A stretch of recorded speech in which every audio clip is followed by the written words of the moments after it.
Evening అండి. ఈరోజు 10th December week day evening market ఎట్లా ఉంది, ఈ రోడ్లలో ప్రజలు ఎలా ఫీల్ అవుతున్నారు, శాంతి భద్రతల గురించి వాళ్ళకి ఎలా అనిపిస్తుందో కనుక్కోవడానికని వచ్చాము. మేము ఇక్కడ ప్రజలతో ఇంటరాక్ట్ అవుతున్నాము, అలానే ఒక చిన్న ఫుడ్ పెట్రోలింగ్ చేస్తున్నాము.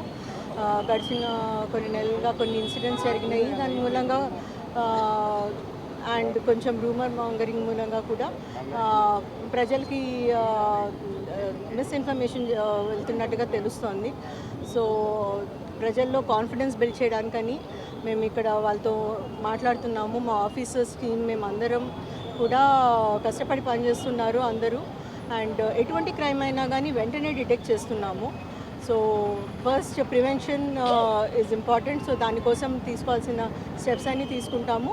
బట్ పొరపాటున ఏదైనా క్రైమ్స్ అయినా కానీ వెంటనే డిటెక్ట్ చేయడానికి అన్ని రకాలుగా ప్రయత్నాలు చేస్తున్నాము. అండ్ వెంటనే కూడా అవుతున్నాయి. మనకి ఈ మధ్యలో అయిన ఇన్సిడెంట్స్లో ఎప్పుడు కూడా డిటెక్ట్ అవ్వని కేసు అంటూ లేదు ఈ జిల్లాలో. సో అదే రకంగా మనం డిటెక్షన్ మీద పనిచేస్తాము. అవేర్నెస్ లెవెల్స్ పెంచాలి అనే దృక్పథంతో పనిచేస్తున్నాం. ముందు రోడ్ సేఫ్టీ కానీ, లేకపోతే డ్రంక్ డ్రైవింగ్, ఓపెన్ డ్రింకింగ్, వీటన్నిటి గురించి కూడా కాస్త అవేర్నెస్ పెంచాలి. సో దాని మీద మేము అందరం వర్క్ చేస్తున్నాము. ఓపెన్ డ్రింకింగ్ మూలంగా కొంచెం ఎక్కువగా ఇన్సిడెంట్స్ ఆఫ్ క్రైమ్ అవుతున్నట్టుగా మాకు తెలుస్తుంది. సో అందుకని నైట్ అవర్స్లో ఓపెన్ డ్రింకింగ్ చేసే వాళ్ళ మీద మాత్రం మనం కఠినంగా వ్యవహరిస్తాము. వాళ్ళని లీగల్గా తీసుకొని వెళ్ళి వాళ్ళకి దాని సెక్షన్స్ ప్రకారం కేసు బుకింగ్ చేయడం జరుగుతుంది. అట్లానే హాస్పిటల్లో వాళ్ళకి టెస్ట్ చేయడం జరుగుతుంది. సో డ్రంక్ డ్రైవింగ్ కూడా మనం కాస్త కఠినంగా వ్యవహరిస్తాము. బికాస్ దాని మూలంగా యాక్సిడెంట్స్ ఒకటి అవుతున్నాయి అండ్ అన్నెసరీ ఇన్సిడెంట్స్ కూడా అవుతున్నాయి. సో వీటి మీద డెఫినెట్గా మనం చాలా గట్టిగా వ్యవహరిస్తాము. థర్డ్ థింగ్ నేను చెప్పదలుచుకుంది రిగార్డింగ్ గాంజా. సో ఎవరికి ఎటువంటి ఇన్ఫర్మేషన్ ఉన్నా కానీ మనకు కంపల్సరీగా తెలపాలని చెప్పేసి నేను ప్రజల్ని రిక్వెస్ట్ చేస్తున్నాను. SP Nellore police official number చెప్తాను నేను.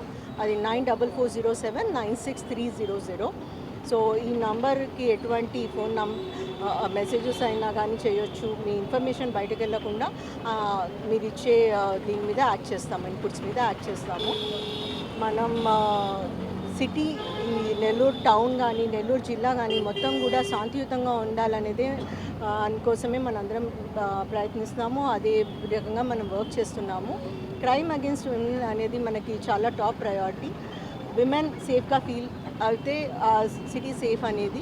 ఈరోజు ఇప్పుడు 10 అయ్యింది. మనం చాలామంది విమెన్తో ఇంటరాక్ట్ అయ్యాము. చాలామంది వర్కింగ్ విమెన్ ఉన్నారు, రోడ్ల మీద అమ్ముకునే వాళ్ళు ఉన్నారు, అలానే కండక్టర్ ఉద్యోగం చేస్తున్న ఒక లేడీ కనిపించారు.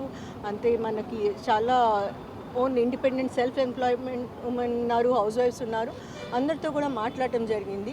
వాళ్ళకి సెన్స్ ఆఫ్ సేఫ్టీ ఉంది అనేది తెలుసుకొని చాలా ఆనందంగా ఉన్నాను. అదే రకంగా అందరూ సేఫ్గా ఉండాలని డిస్ట్రిక్ట్లో ఏదైనా క్రైమ్ అయినా, ఏదైనా ముందు జరుగుతుంది అని ఒకవేళ తెలిసిన ఇన్ఫర్మేషన్ ఉన్నా, భయం ఉన్నా కానీ ప్లీజ్ మన పోలీస్ డిపార్ట్మెంట్ వాళ్ళకి రీచ్ అవ్వండి. మనం ఎప్పుడూ నిరంతరం ప్రజల కోసం కృషి చేస్తున్నాం. Thank you. 120 బీస్ దాకా పడాలండి. ఎక్సెప్ట్ మనకి బందోబస్తు ఉంది, అప్పుడు ఏమైనా తప్పితే లేకపోతే పూర్తి రకంగా బీట్లు పడుతున్నాయి. ఫుడ్ పెట్రోలింగ్ నడుస్తుంది, ఫుడ్ బీట్స్ ఉంటాయి, 4-వీలర్ బీట్స్ ఉన్నాయి, మనకి శక్తి టీమ్స్ ఉన్నాయి, వాళ్ళు కూడా పనిచేస్తున్నారు. సో మనం అన్ని రకాలుగా బీట్ సిస్టమ్ చాలా స్ట్రెంథన్ చేశాము. నైట్ రౌండ్స్ ఆఫీసర్స్ ఉంటారు, ఒక డిఎస్పీ ర్యాంక్ ఆఫీసర్ ఉంటారు. వారు పూర్తిగా ఈ బీట్స్ని అన్నిటినీ కూడా నైట్ రౌండ్స్ని మానిటర్ చేసుకోవడం జరుగుతుంది. ఓకే, చెప్పండి. చరిత్ర సృష్టించినోడు ఇప్పుడు ఆ చరిత్రని తిరగరాయబోతున్నాడు. అబద్ధాల గోడల్ని బద్దల కొట్టి నిజాలను రాగా మీ ముందుంచబోతున్నాడు. నిజమైన వార్తల కోసం వెంటనే డౌన్లోడ్ చేసుకోండి రా యాప్ని.